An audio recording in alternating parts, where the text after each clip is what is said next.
all physical therapists have been living under a bubble. It reminds me of a movie called The Truman Show. It's about this guy, Truman, who actually is born and lives his entire life, what turns out to be, in a giant bubble that looks like a city. And the actors play his best friend, play his wife, his neighbors. It's all made up. It's all designed that way.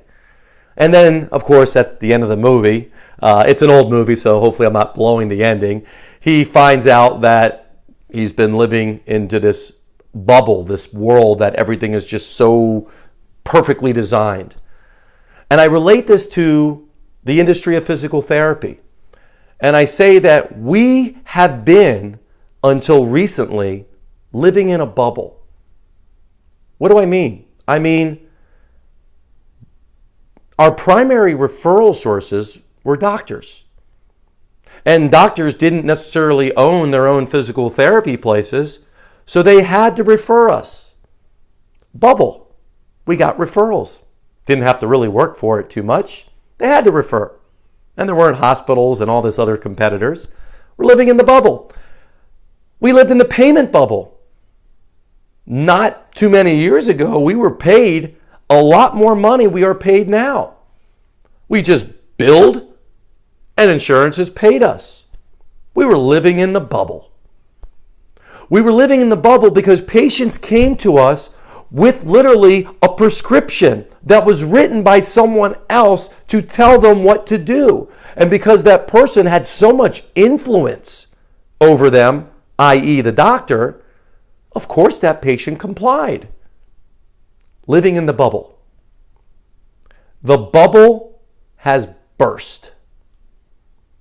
No longer are doctors necessarily referring to physical therapy. Some doctors have their own physical therapy and are referring to themselves. Some hospital systems and big corporations are kind of keeping this. There's competition from everywhere, including technology, that is creating more confusion more than anything else, that's limiting us as the only solution. Payments, I don't have to tell you, are declining. And we're fighting harder and harder and harder to justify our value in getting paid.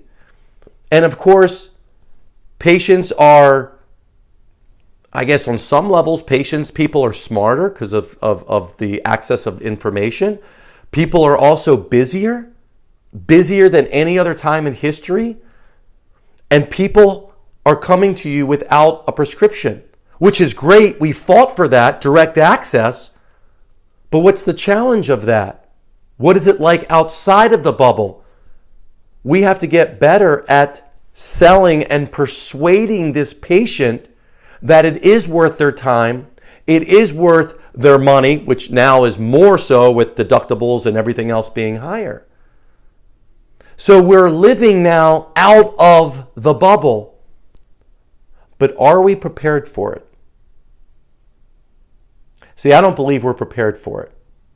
I know I wasn't prepared for it when I had my practices, trying to grow my practices, and struggled with how do you generate referrals outside of the doctors? How do you hire good people? How do you create a team which gives you time? How do you continue to make money? How do you create other revenue streams, knowing that insurances are declining? How do you create cash-based types of performance programs? How do you communicate with patients in such a way that they'll want to come in 2-3 times every week for a period of time because they see the value in it? See, these are the things that us as physical therapists, especially the business owners that are watching this, that we're not trained for. We're not prepared. The same way Truman is not going to be prepared to go out into the world outside of this bubble, we're not prepared either, but here it is. And we have to start taking ownership and start learning how to live outside of the bubble. And some of us, and I talk to many PTs out there, are so busy complaining about the condition of outside the bubble that they're not taking action to learn what to do about it. So my final thought is take action. Learn what to do. Obviously, at Practice Freedom U, we have programs, we have trainings, but there's lots of other trainings as well. It doesn't matter to me which training you take. What matters is you start taking it into your own hands to learn how to do these things, because there's no question you can do it. It's about recognizing what's happening, we're living out of the bubble, and getting trained on how to be victorious out of the bubble.